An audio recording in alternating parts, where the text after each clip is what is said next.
everybody, and welcome to today's session of Roznama. Now, today we have a lot in the newspaper. Why? Because today is the 1st of May. What do we celebrate or observe on the 1st of May? We have two observances. One is May Day, that is Labor Day, which is celebrated to commemorate basically the labor rights, the peasant rights that are extended in the country and also world over. And the second is that 1st of May is observed as Maharashtra Day.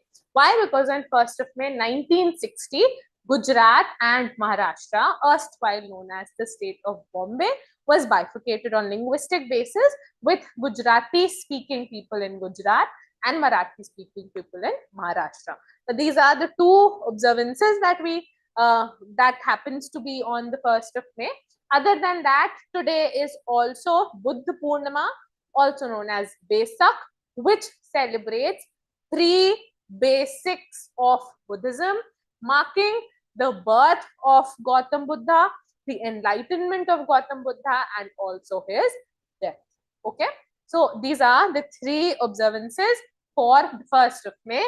Do keep in mind. Now, quickly moving to this. Now, the first piece of news, more important for a legal GK section, but a significant verdict where now we have this one particular act known as the Maternity, Medical Termination of Pregnancy Act.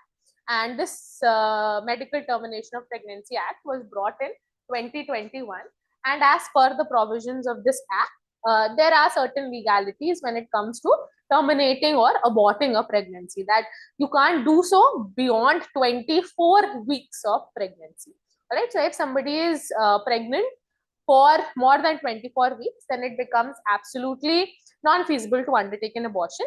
But in case you have to do so, then there is a medical board which is supposed to meet, and the medical board is going to take into consideration all the aspects of the pregnancy, the condition of the fetus, the baby, the condition of the mother, and then they are going to maybe suggest to undertake an abortion. But in most cases, beyond 24 weeks, it becomes little critical to undergo an abortion. All right. So here the Supreme Court has basically directed the government to bring about an amendment into this time limit of no abortion beyond 20 to 24 weeks of pregnancy.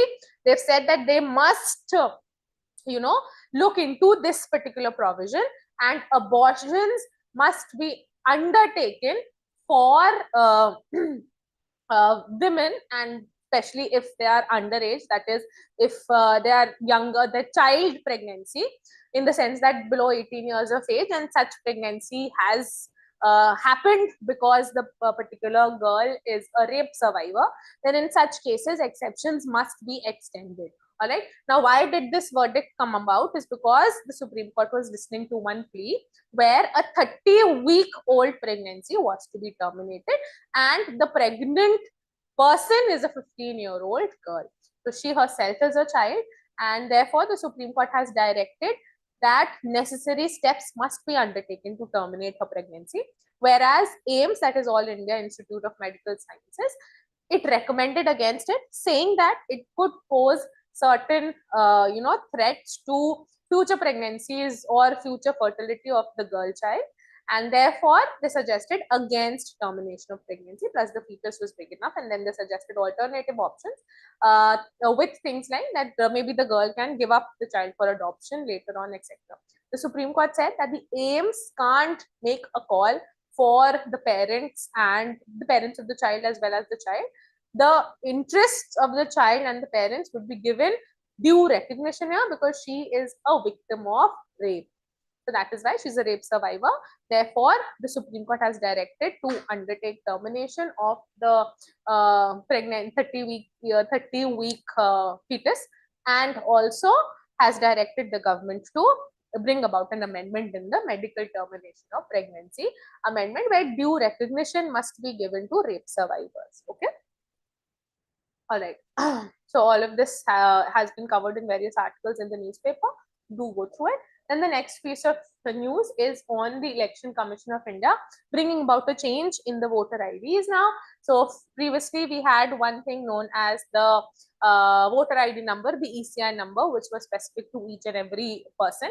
Now an improvement over this has been with QR codes. So each and every voter ID would now have a QR code, which would facilitate the access to that particular person's basic history of voting, etc., and all aspects related to it, to further undertake a more transparent, free and fair election.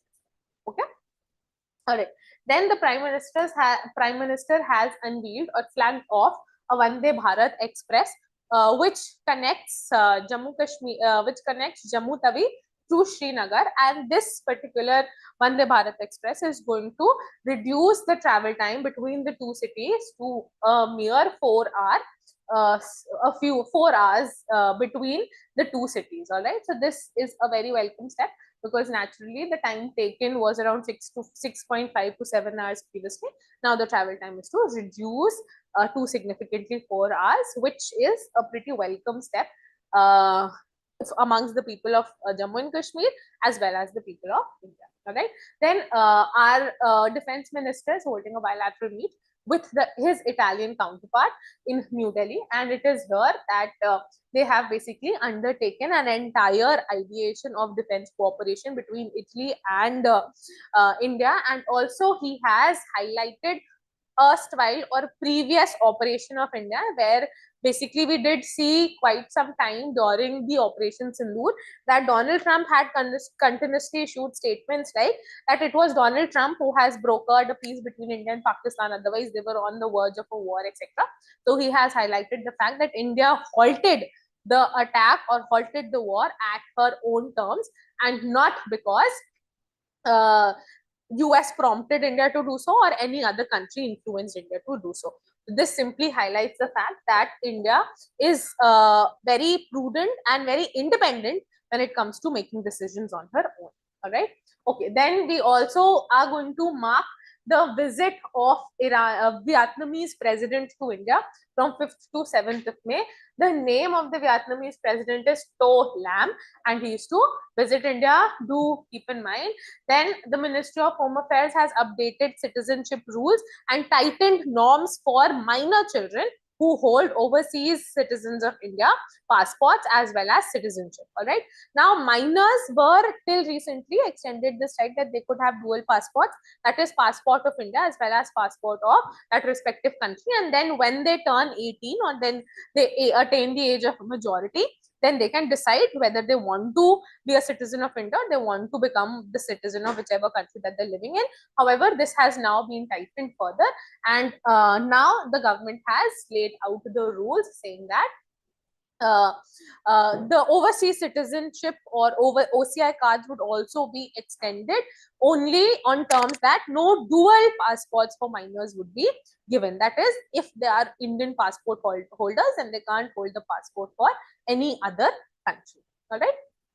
Okay. Then coming to the Iran updates.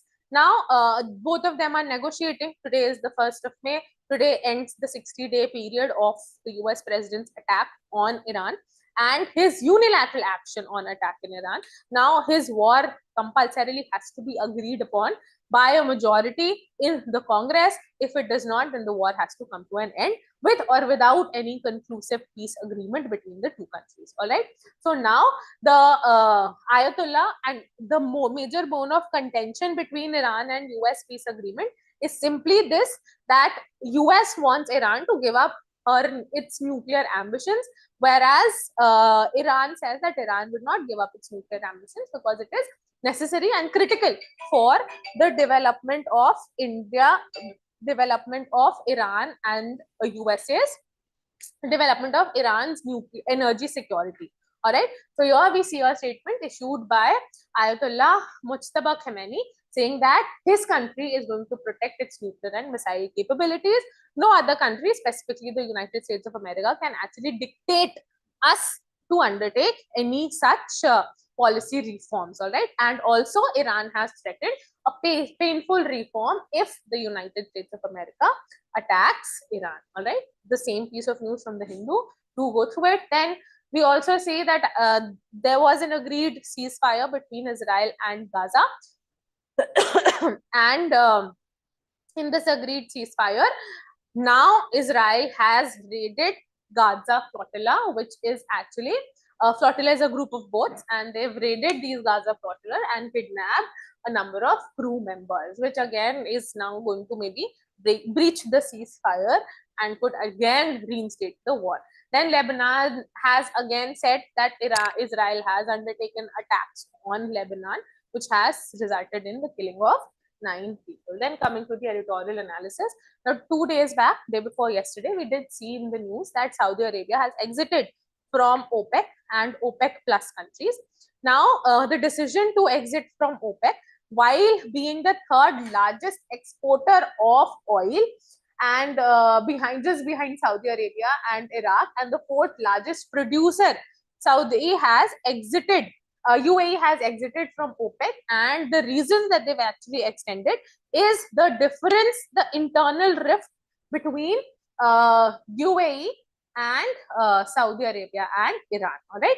Now, naturally, since the war began, the International Energy Agency has been pressurizing the other countries who produce oil and maybe are not dependent on the Strait of Hormuz to increase their oil production, so that energy crisis does not undertake in the global world order. And also, also this particular does not undertake global crisis, and also International Atomic Energy Agency announced emergency release of 400 barrels of oil.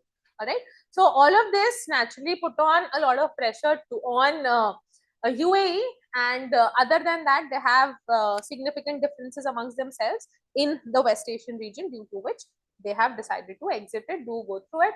All right, then this particular article is on India and New Zealand's free trade agreement, and it gives you a good insight as to what are the various provisions and benefits of the India-New Zealand free trade agreement. The first one that you have to keep in mind is that it is India's fastest free trade agreement. So last year during the Raisina dialogue, we had the New Zealand's leader, Prime Minister, I believe, who was the chief guest, and it was then that a free trade agreement was facilitated between India and New Zealand, and it was brought into existence in December 2025 and has been implemented now. So it has been the fastest one. Then the second that is important is that it has talked about cultural exchange between the two countries, yoga and Maori to be specific. So yoga is India's traditional or cultural form of physical exercise, and Maori is a tribe of New Zealand, a traditional native tribe of New Zealand. So they have been talking about their cultural exchanges. Then other than that, they've also talked about a commitment of $20 billion trade between the two countries, specifically in the high priority sector over a 15-year period. Then the next one, or the fourth one, is the significant aspect of this free trade agreement, which has been that New Zealand is a massive dairy producing country, and the entire point of contention that the Indian farm sector had actually raised during the US-India trade deal, where they said that the agriculture sector is going to be significantly threatened. The major exporting products of New Zealand, being dairy, have been kept out of the ambit of the free trade agreement. Why? Because India itself is a large producer of milk, etc., dairy products, farm products. So this sector shouldn't be hurt. That is why it was kept explicitly out of the free trade agreement.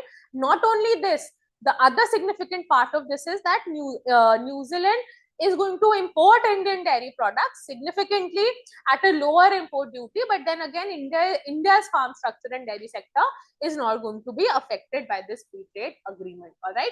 Then also, they have New Zealand has decided to bring about certain legislative changes in their entire trade structures to give specific recognitions to geographical indications from India, so that their basic significance does not get lost in the New Zealand's entire country. All right, and this marks a major significance into the trade pacts that India is undertaking on and off at a much speedy.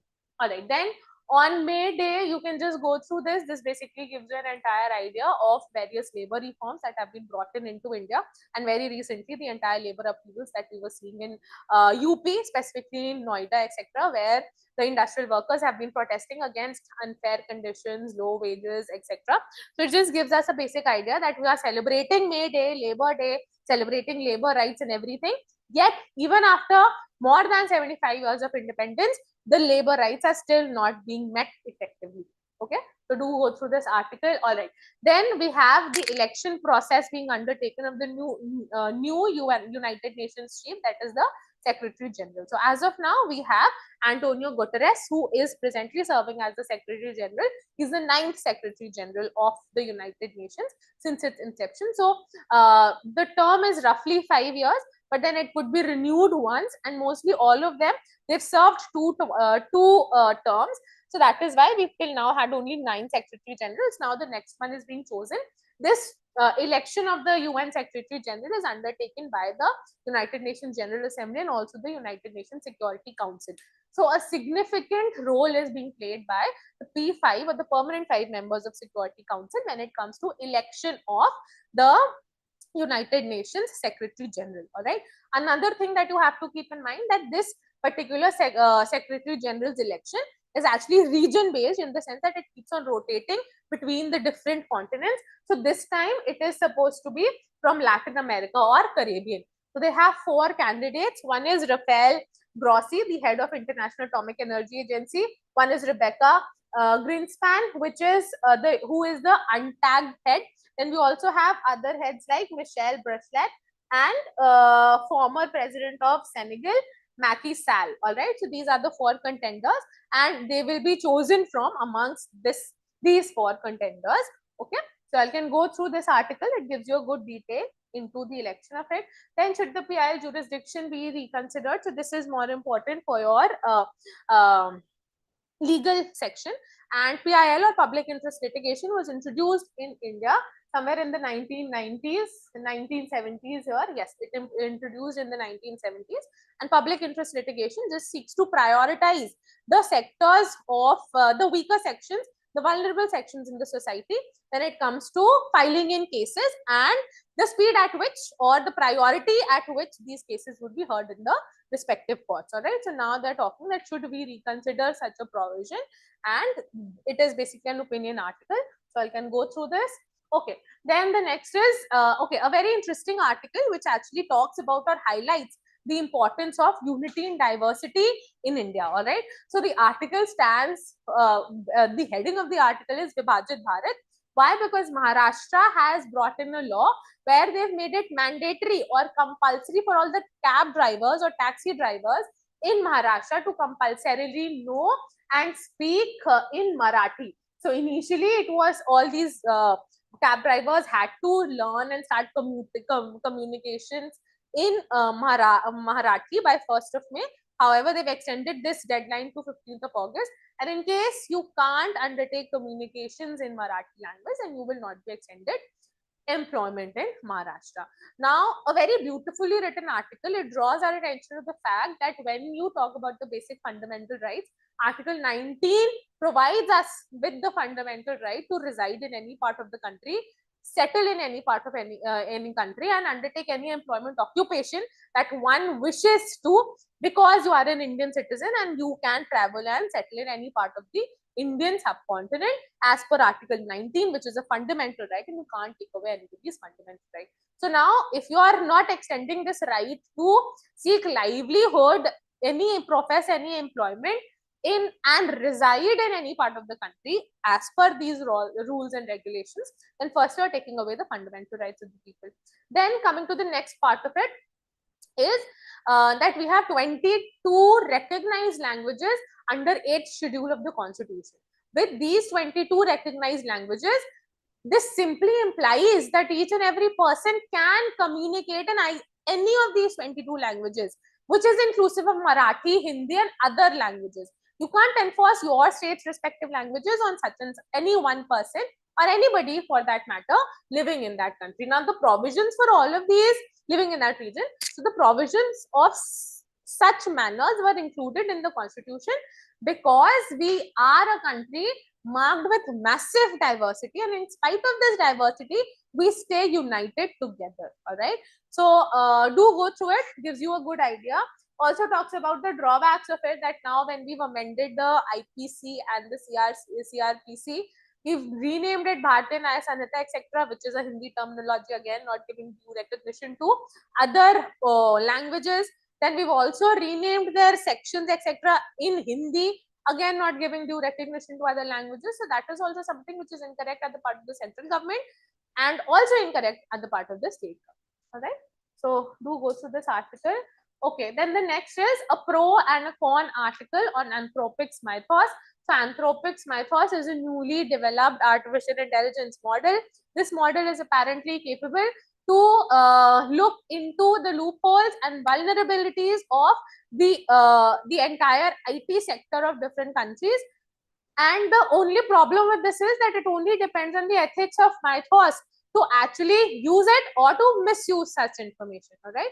So this entire article, the two viewpoints, give you an understanding as to should artificial intelligence and such large language models, etc., be regulated in a manner, or we need better execution and no more restrictions. All right. Okay. Then this particular article just draws your attention to the fact that maybe the Supreme Court is suggesting to look into the effectiveness of any particular person being declared as brain dead. All right. Now, this again has been taken up only because we've seen instances where a large number of people in the country are declared brain dead, so as to facilitate organ donations from these people. All right. So they've basically outlined a new mechanism where it has to be double checked by medical boards whether a person is actually brain dead and beyond recovery, and only then should their organs be donated, because India is actually one of the leading countries when it comes to organ transplant. Okay. So do go through it. Then this particular article is on Dr. B.R. Ambedkar and his entire vision of bringing in labor recognition, labor rights into the country, and how he has been considered as that one particular person who has actually facilitated labor rights. And this article is on Komagata Maru incident. Go through it. It happened in 1914, where a ship from Calcutta passing through Hong Kong, Singapore, reached Canada, and the citizens, it had a large number of Punjabi people. They were forbidden from deboarding in Canada. After a 2-month long wait, the ship was sent back to Calcutta, and where the people who were on the ship, they refused to deboard. They said that they wished to go to Canada for a better livelihood, etc. They were forbidden from deboarding. However, they were forced to do so. So a violent riot broke out where a large number of people there lost their lives simply because Canada refused them to deboard. So do go through this article. Then coming to news in short. All right. Now India bagged to host Asian Games in 2038. This has been given due recognition and has been welcomed by the Olympic Council of India. However, a new executive council is going to look into it, is going to be sent to India in Ahmedabad and other cities to see whether infrastructure is enough to undertake Asian Games in the country, in India. All right. So do keep in mind, India is set to host the Indoor Athletics Championship in 2028 in Bhubaneswar, Odisha. India is set to host the 2030 Commonwealth Games. India is bidding to host the 2036 Olympics, and now India is bidding to host the 2038 Asia Games. All right. Then Maharashtra Day, I told you all at the beginning only, today is 1st of May 1960. The state of Bombay was bifurcated into the Gujarati-speaking Gujarat and Marathi-speaking Maharashtra. Then rupee has breached the 95 mark amid fresh war concerns that the war might re-break and also spike in oil prices. So the rupee is depreciating. Then today we have Buddha Purnima, also known as Besar, marks 3 basic events: the birth of Gautam Buddha, his enlightenment, and his death. So do go through it. This article basically draws your attention to the various, the noble truths of Buddhism, the Tripitakas of Buddhism, the 8-fold path that you have to follow with respect to achieving enlightenment and also to lead a better life. Also highlights how Buddhism does not support non-violence, does not give recognition to caste system, does not give recognition to God. All right. So the article just gives you an insight into the good things about Buddhism. Then the Pakistan Navy has inducted its first Hangar class submarine in China. So it is state of the art weapons and advanced sensors Navy ship that they have inducted with the help of China. All right. Then Mamdani, he has advised, he's the New York mayor, and he has advised King Charles to give back India's Kohinoor. All right. So Kohinoor, we don't know about its history before the 18th century, but it was believed that it was mined from the Kolar mines in Karnataka, and then it was in the Peacock Throne of Shah Jahan, which when India was invaded by Nadir Shah during the 18th century, he took away the Peacock Throne with himself to Persia, and with him also Kohinoor also went there. Then it came back to India, and it was with the Sikh Empire. After losing the Anglo-Sikh War in 1849, Dilip Singh, the then 11-year-old ruler of Punjab, he gave that particular diamond as a gift to the then Queen of England. All right. So since then, it has been with England, and it is not coming back. It has not been sent back to India, and also it is in the crown of Queen Elizabeth, the mother. Okay.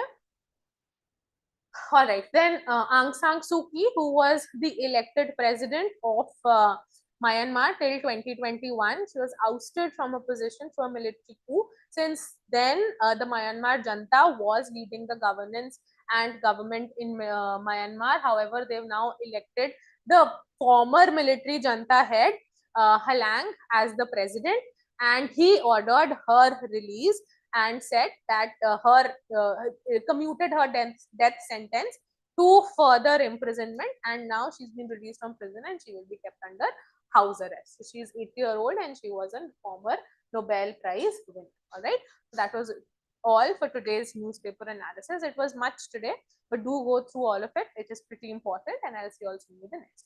Thank you.